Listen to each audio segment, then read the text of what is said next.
Boss, आपके लिए Apple juice. अगर आपको ये नहीं पसंद हो तो कल से ऑरेंज जूस लेकर आऊंगा। आप बस मुझे बता दीजिएगा कि मुझे क्या करना होगा। यश के मुंह से रिया के लिए ऐसी बातें सुनकर पूरा क्लास शॉक हो गया था। अचानक ही पूरी क्लास में शांति के बीच मिश्का के जोर जोर से रोने की आवाज आने लगी। अभिषेक की इस बात पर गुस्सा होते हुए रिया ने अपने दोनों हाथ अपनी कमर पर रख दिए और अभिषेक से कहा, जो अपने परिवार का नाम आगे करके किसी भी चीज पर अपना हक जमाता है। और देखते हुए रिया ने काफी डेयरली यश से कहा, उस इंसान को अपनी काबिलियत पर भरोसा नहीं होता। ये बात मुझे बलबीर सर ने समझाई थी। अपनी छाती पर हाथ मारते हुए यश ने रिया से कहा, तुम एक छोटी बच्ची हो, तुम कैसे बॉस बन सकती हो? मेरी तरफ देखो, मैं एक पावरफुल यंग लड़का हूँ, तुम मेरा मुकाबला नहीं कर सकती। चलो अब मुझे बॉस कहो। और अगर मैं ऐसा ना करूँ तो क्या सिर्फ यंग लड़के ही प्ले एरिया की बॉस बन सकते हैं? रिया की इस बात पर हंसते हुए यश ने कहा, हाँ, अगर तुम मेरी तरह एक यंग डैशिंग लड़का बन जाओ तो तुम बन जाओगी इस प्ले एरिया की बॉस। ये कहते हुए यश खुद में ही हंसने लगा। यश की इस बात को पकड़ते हुए रिया ने यश से कहा, देखो, अगर मैंने ऐसा कर दिखाया तो फिर तुम्हें अपने प्रॉमिस पर बने रहना पड़ेगा। यश 8 साल का लड़का था। उसे ये बात पता थी कि कोई भी लड़का चाहकर भी लड़की नहीं बन सकता था और कोई भी लड़की चाहकर भी लड़का नहीं बन सकती थी। इसलिए हंसते हुए उसने रिया की चैलेंज को एक्सेप्ट करते हुए कहा, ठीक है, अगर तुम लड़का बन गई तो मैं तुम्हें बॉस कहकर बुलाऊंगा, और अगर तुम अपने आप को लड़के में नहीं बदल पाई तो फिर तुम मुझे बॉस कहोगी और हमेशा के लिए मेरी असिस्टेंट बन जाओगी। दोनों बच्चों ने प्रॉमिस लेते हुए एक दूसरे से हाथ मिला लिया। अभिषेक ने रिया का हाथ खींचकर उसे धीरे से कान में कहा, देखो, मैंने सुना है कि कोई भी लड़की कभी भी लड़का नहीं बन सकती और कोई भी लड़का कभी भी लड़की नहीं बन सकता। ये बेट लगाकर तुम जरूर हार जाओगी। इस बेट से पीछे हट जाओ। इस प्रॉमिस को कैंसिल कर दो। बड़े ही प्यार से धीमी आवाज में रिया ने अभिषेक से कहा, मेरे पास एक रास्ता है, तुम चिंता मत करो। मल्होत्रा हाउस। शाम को जब सब लोग डिनर कर रहे थे तब रिया ने जल्दी जल्दी अपना डिनर फिनिश करके अंजलि मामी के सामने बहाना बनाया कि उसे एक होम असाइनमेंट कंप्लीट करना है। ये कहकर रिया अपने कमरे में चली गई। कमरे में जाने के बाद रिया ने आर्यन को वीडियो कॉल लगाया। जैसे ही आर्यन ने रिया के वीडियो कॉल का जवाब दिया, आर्यन को देखते ही रिया ने आर्यन से कहा, I miss you my little brother. Aryan ने ईयरफोन कान में लगाए और रिया से कहा, मैंने भी तुम्हें और मॉम को बहुत मिस किया। रिया ने आर्यन की बात का जवाब देते हुए आर्यन से कहा, अब बहुत वक्त हो गया है, क्या हमें फिर से अदला बदली करनी चाहिए? आर्यन ने बिना सोचे रिया की इस बात का जवाब देते हुए कहा, मैं भी चाहता हूँ कि हम जल्दी से जल्दी अदला बदली करें, लेकिन तुमने तो स्कूल जाना शुरू कर दिया है ना, और मैंने सुना है कि स्कूल में लड़कियों की यूनिफॉर्म लड़कों से अलग होती है। I mean, लड़कियों को तो स्कर्ट पहनकर जाना होता है ना। तभी रिया ने अपनी भोली और मासूम शक्ल बनाते हुए आर्यन से कहा, स्कूल में मुझे कोई लड़का परेशान कर रहा है, वो चाहता है कि मैं उसकी असिस्टेंट बन जाऊं। बस रिया के मुंह से इतना सुनते ही आर्यन के अंदर का भाई अचानक जाग गया। हम जल्दी से जल्दी अदला बदली करेंगे, उसने रिया से कहा। अच्छा मुझे बताओ, स्कूल में और क्या क्या करना होगा मुझे? मैं वो सब करने के लिए तैयार हूँ, मगर मैं उस लड़के को छोड़ूंगा नहीं जिसने तुम्हें परेशान करने की कोशिश की है, उसने आर्यन से कहा। अरे हाँ, स्कूल में बहुत जल्द एक फंक्शन होने वाला है, बहुत बड़ा। उस फंक्शन के लिए कुछ बच्चों को डांस परफॉर्मेंस देना है और मैं उस डांस में सेंटर स्टेज पर डांस करने वाली हूँ। सारे बच्चे मेरे आसपास डांस करेंगे। I will be the centre. चलो आर्यन, डांस प्रैक्टिस करते हैं, मैं तुम्हें दिखाऊंगी। वही स्टेप तुम्हें वहाँ पर जाकर करने हैं, किसी को पता नहीं चलेगा। रोहित मारवा खाना खाकर अपने घर में बने एक कॉन्फ्रेंस हॉल की ओर जाने लगा। वो इस वक्त आर्यन की साइकियाट्रिस्ट, जिसे डॉक्टर अग्रवाल ने रोहित के पास भेजा था, उससे आर्यन की मेंटल हेल्थ के बारे में डिस्कशन कर रहा था। बेडरूम में झांकने से पहले रोहित को लगा था कि आर्यन बेडरूम में हमेशा की तरह या तो अपना होमवर्क सीरियसली कर रहा होगा और या तो पढ़ते पढ़ते सो गया होगा। मगर बेडरूम में जाकर रोहित ने जो देखा, वो देखकर वो दंग रह गया। आर्यन अपनी मोबाइल में देखकर अलग अलग चेहरे बना रहा था। फिर अचानक जब आर्यन डांस का एक स्टेप करते हुए गोल गोल घूमने लगा तो उसकी नजर दरवाजे पर खड़े रोहित पर पड़ी। रोहित पर नजर पड़ते ही आर्यन का डांस एकदम से बंद हो गया। आर्यन के पाँव उसी जगह पर जम गए। बाप बेटे कुछ देर के लिए एक दूसरे की आंखों में बस देखते रहे। फिर अचानक ही रोहित ने जोर से दरवाजा बंद किया और आर्यन की डॉक्टर को फोन करके कहा, मुझे लग रहा है आर्यन अभी भी पूरी तरह से ठीक नहीं हुआ है, उसकी कंडीशन रिलैप्स होने लगी है। वहाँ अंदर घबराकर आर्यन ने रिया के साथ वीडियो कॉल डिस्कनेक्ट कर ली थी। आर्यन को पता था कि अब कुछ और दिन उसे उसके पापा के बेतुके सवालों का जवाब देना होगा। वह रिया भी समझ चुकी थी कि शायद आर्यन इस वक्त वीडियो कॉल पर बात नहीं कर सकता। तभी रिया की स्क्रीन पर एक पॉपअप आया। इंटरनेशनल गेमिंग कंपटीशन शुरू होने जा रहा था। पार्टिसिपेट करने के लिए रिया को एक फॉर्म भरना था। रिया चाहती थी कि वो गेमिंग फेस्टिवल में जरूर हिस्सा ले, इसलिए उसने तुरंत ही एप्लीकेशन फॉर्म भरकर सबमिट कर दिया। रिया को तुरंत इस बात का एहसास हुआ कि इस कंपटीशन में हिस्सा लेने का मतलब ये था कि दुनिया के सामने रिया को अपना चेहरा दिखाना होगा। जीतने वाला अगले राउंड की ओर प्रोग्रेस कर जाता। टॉप 10 फाइनल लिस्ट बहुत सारे इनामों के हकदार बन जाते थे, जिसमें से एक सबसे बड़ा इनाम ये होता था कि वो सोशल मीडिया के टॉप ट्रेंडिंग लिस्ट में शामिल हो जाते थे। जब कस्टमर केयर से 2 बार रिया को अपना फोटो अपलोड करने की रिक्वेस्ट आई, तब रिया ने गेमिंग प्लेटफॉर्म की विंडो को क्लोज कर दिया। उसे लगा ऐसा करने से बिना फोटो के ही वो उस कॉन्टेस्ट का हिस्सा बन पाएगी। मगर जो बात रिया को नहीं पता वो ये थी कि ई कस्टमर स्टाफ ने रिया के मेल बॉक्स में एक मेल भेजा था, जिसमें साफ लिखा था कि रिया का फोटोग्राफ ना मिलने पर वो रिया की लाइव स्ट्रीम वाली तस्वीर प्लेटफॉर्म पर अपलोड कर देंगे। जब अनिका बेडरूम में आई, तब अनिका ने देखा रिया बालकनी में बैठकर मोबाइल पर बहुत ही पैशनेटली अपनी गेम खेल रही थी। अनिका ने राइटिंग टेबल के पास जाकर लैपटॉप खोला। अनिका ने होम स्क्रीन पर दिए गए लिंक पर क्लिक किया, जिसका नाम था इंपीरियल चैट रूम। अनिका ने अपना आईडी और पासवर्ड डालकर इस चैट रूम में लॉग इन कर लिया। इस चैट रूम में लगभग 12 से 13 लोग मौजूद थे। इंपीरियल चैट रूम का अकाउंट एक बहुत ही लिमिटेड और प्रीमियम मेंबर्स के लिए यूजर अकाउंट था।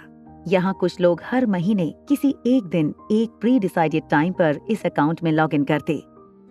अनिका लैपटॉप के सामने बैठ गई। सारे के सारे मेंबर्स ने किसी न किसी जानवर के नाम से अपने आप को इस इंपीरियल मेंबर्स ग्रुप में रजिस्टर किया था। सब लोग बस यही जानना चाहते थे कि द किंग क्या कहना चाहते हैं। इंपीरियल मेंबर ग्रुप के हेड ने मैसेज भेजते हुए सबसे कहा, हाउसिंग प्राइस अगले 10 साल के लिए स्टेडी रहेंगे। हमें ये ध्यान रखना होगा कि अब मार्केट ना तो आपको अपवर्ड ट्रेंड दिखाए और ना ही डाउनवर्ड ट्रेंड।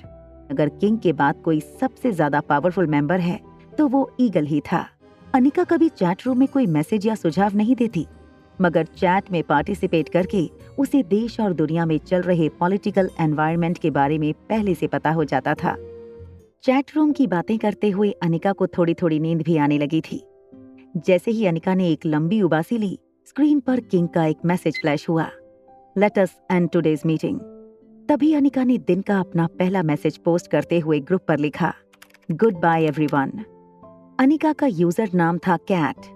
गुड बाय कहते ही कैट ने चैट रूम से लॉग आउट कर लिया। वहां रोहित मारवा अपनी चेयर पर बैठा बैठा कुछ सोच रहा था। अपने लैपटॉप स्क्रीन पर देखते हुए रोहित इंपीरियल ग्रुप के मेंबर को एक के बाद एक कहते हुए देख रहा था। जब रोहित इंपीरियल ग्रुप के चैट रूम से लॉग आउट करने वाला था, तभी उसने देखा कि ग्रुप के एक मेंबर, जिसका log in account name cat था, उसने सबसे गुड बाय कहा था।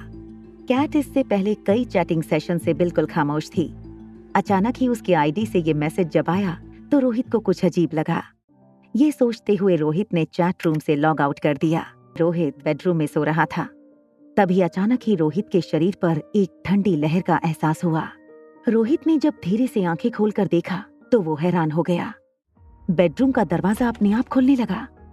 दरवाजे से एक मध्यम कद की लड़की चेहरे पर घूंघट ओढ़े रोहित के पास चली आ रही थी। उस लड़की ने शादी का जोड़ा पहन रखा था और सर से पांव तक गहनों से सजी हुई थी। लड़की धीरे से रोहित के पास आकर बैठ गई। रोहित ये देखकर हैरान हो गया कि शादी के जोड़े में जो लड़की अभी अभी उसके बेडरूम में आई थी, वो और कोई नहीं बल्कि अनिका थी। जैसे ही अनिका रोहित के पास आने लगी, रोहित की सांसें तेज होने लगीं। अचानक ही रोहित की आंखें खुल गईं। अगले दिन सुबह मल्होत्रा हाउस में रिया ने अपनी छोटी मम्मी से जिद की कि आज स्कूल जाने से पहले वो उसे बलबीर सर की एकेडमी ले जाए। श्रेया ने जब रिया से पूछा कि वो ऐसा क्यों करना चाहती है, तो बहाना बनाते हुए रिया ने कहा कि उसकी मुम्मा का एक पार्सल बलबीर सर तक पहुंचाना है। श्रेया को पता था कि इस वक्त अनिका को नींद से उठाकर इस बात को कंफर्म करना कितना रिस्की हो सकता था। श्रेया रिया को लेकर बलबीर सर की एकेडमी चली गई। श्रेया को वेटिंग एरिया में छोड़कर रिया अंदर चली गई। एकेडमी में आर्यन पहले से रिया का इंतजार कर रहा था। रिया और आर्यन ने जल्दी से अपने कपड़े आपस में बदल लिए, लेकिन इस वक्त आर्यन के मन में सिर्फ एक ही चीज चल रही थी, उसकी बहन को जिस लड़के ने परेशान कर रखा था, उसे ऐसा सबक सिखाना कि वो जिंदगी भर याद रखे। स्कर्ट में बड़े ही अनकंफर्टेबली चलते हुए आर्यन श्रेया के पास गया। फोन में बिजी श्रेया का हाथ पकड़कर आर्यन ने श्रेया से कहा, चलो आंटी, मैं स्कूल जाने के लिए तैयार हूँ। आर्यन का हाथ पकड़कर श्रेया ने उसे कार में बैठा दिया। स्कूल आते ही श्रेया ने आर्यन को स्कूल के गेट पर सिक्योरिटी गार्ड के हवाले किया और फोन पर बात करते हुए फिर से कार में बैठकर चली गई। आर्यन चुपचाप स्कूल के स्टाफ को देख रहा था। जैसे ही आर्यन क्लासरूम में पहुंचा, मिष्का दौड़कर आर्यन के पास आई और उससे कहने लगी, आज यश तुम्हें छोड़ेगा नहीं, तुम देख लेना, आज तो तुम जरूर रोते हुए चिल्लाने लगोगी। आर्यन ज्यादा बातें करने वाला बच्चा नहीं था, इसलिए वो सिर्फ गुस्से से मिष्का की ओर देखने लगा। जैसे ही किन्नरी टीचर क्लासरूम में आई, किन्नरी टीचर का ध्यान बेंच पर बैठे आर्यन पर पड़ा। वो आर्यन के पास आई और फिर उसे गौर से देखते हुए कहने लगी, वाह, आज नन्ही परी रिया तो कुछ ज्यादा ही सुंदर लग रही है। थोड़ी देर क्लास अटेंड करने के बाद क्लास में एक 10 मिनट का इंटरवल ब्रेक अनाउंस हुआ। आर्यन टीचर से परमिशन लेकर क्लासरूम से बाहर जाने लगा। आर्यन ने रिया का स्कूल यूनिफॉर्म तो पहन लिया था, मगर वो ये भूल गया कि उसे टॉयलेट यूज करते वक्त गर्ल्स टॉयलेट में जाना था। क्लासरूम से बाहर निकलने के बाद आर्यन दौड़कर अपनी आदत अनुसार बॉयज वॉशरूम में चला गया। यश, जिसे अपनी क्लास में भी 10 मिनट का ब्रेक मिला था, वो अपनी क्लास से निकलकर रिया की क्लास के पास रिया को ढूंढने आया था। जब उसने देखा कि रिया अपनी बेंच पर नहीं बैठी है, तो वो स्कूल कॉरिडोर में रिया को ढूंढने लगा। फिर उसे लगा कि इससे पहले कि रिया को ढूंढा जाए, क्यों ना अपने आप को हल्का कर लिया जाए। यश वॉशरूम यूज करने के लिए बॉयज टॉयलेट के अंदर गया। रिया को बॉयज वॉशरूम में देखकर यश जोर से चिल्लाने लगा, तुम सचमुच लड़का बन गई, तुम सचमुच लड़का बन गई। आर्यन को तभी इस बात का एहसास हुआ कि वो जल्दी जल्दी में बॉयज वॉशरूम यूज कर रहा था। जैसे ही आर्यन का नेचर कॉल खत्म हुआ, आर्यन बड़े ही शांति से बिना यश को देखे वॉश बेसिन में अपने हाथ धोने लगा। यश पीछे खड़े रहकर मिरर में आर्यन को देखकर कहने लगा, कल तक तो तुम एक लड़की थी, आज लड़का कैसे बन गई? चैलेंज पूरी करने के लिए तुमने अपने आप को लड़के में बदल दिया। बिना कुछ कहे बड़े ही एटीट्यूड के साथ आर्यन ने हाँ में अपना सर हिला दिया। अपने दोनों हाथ हवा में उठाकर यश आर्यन से पूछने लगा, क्या तुम सचमुच इतनी शक्तिशाली हो कि अपने आप को लड़के में बदल सकती हो? तो फिर क्या तुम फिर से कल लड़की बनना चाहो तो लड़की भी बन सकते हो? हल्की सी स्माइल देते हुए आर्यन ने फिर से यश के इस सवाल पर हाँ में सर हिला दिया। आर्यन का जवाब देखकर यश अपने आप पर कंट्रोल नहीं कर पा रहा था। यश अपने दोनों हाथ आर्यन के सामने झुकाकर कहने लगा, मैं कबूल करता हूँ कि आज से तुम मेरे बॉस हो और मैं तुम्हारा असिस्टेंट। और फिर यश को उसके हाल पर छोड़कर आर्यन फिर से अपनी क्लास में चला गया। जैसे ही आर्यन क्लास में अपनी सीट पर जाकर बैठा, मिष्का आकर आर्यन की आंखों में देखने लगी, मगर वो ये जानकर हैरान हो गई कि आर्यन की आंखें तो बिल्कुल सूखी थीं। दरअसल जब मिष्का ने ये देखा था कि यश रिया को पागलों की तरह पूरी स्कूल में ढूंढ रहा था, तो उसे इस बात का यकीन हो गया था कि जब भी रिया उससे बाहर मिलेगी, यश उसे ऐसा सबक सिखाएगा कि रिया रोते हुए क्लास के अंदर आएगी। मगर इस वक्त रिया की आंखों में उसे पानी की एक बूंद भी नजर नहीं आई, जो देखकर मिष्का हैरान हो गई। इतना ही नहीं, कुछ देर बाद यश दौड़कर क्लासरूम के अंदर आया और रिया की टेबल पर एप्पल जूस रखते हुए बोला, बॉस, आपके लिए एप्पल जूस। अगर आपको ये नहीं पसंद हो तो कल से ऑरेंज जूस लेकर आऊंगा। आप बस मुझे बता दीजिएगा कि मुझे क्या करना होगा। यश के मुंह से रिया के लिए ऐसी बातें सुनकर पूरा क्लास शॉक हो गया था। अचानक ही पूरी क्लास में शांति के बीच मिष्का के जोर जोर से रोने की आवाज आने लगी। मिष्का को अपनी किस्मत पर भरोसा नहीं हो रहा था। जो लड़का स्कूल का सबसे खतरनाक स्टूडेंट माना जाता था, आज उसने सबके सामने रिया को बॉस कह दिया था। वो रिया जो मिष्का की सबसे बड़ी दुश्मन थी। मिष्का अपनी बेंच पर बैठकर फूट फूट कर रोने लगी। देखते ही देखते पूरी क्लासरूम में ये बात फैल गई थी कि रिया अपने आप को लड़के में बदल सकती थी। रिया के पास ऐसे पावर हैं, ये सुनकर पूरा का पूरा क्लासरूम उसे एक अलग ही नजरिए से देखने लगा था।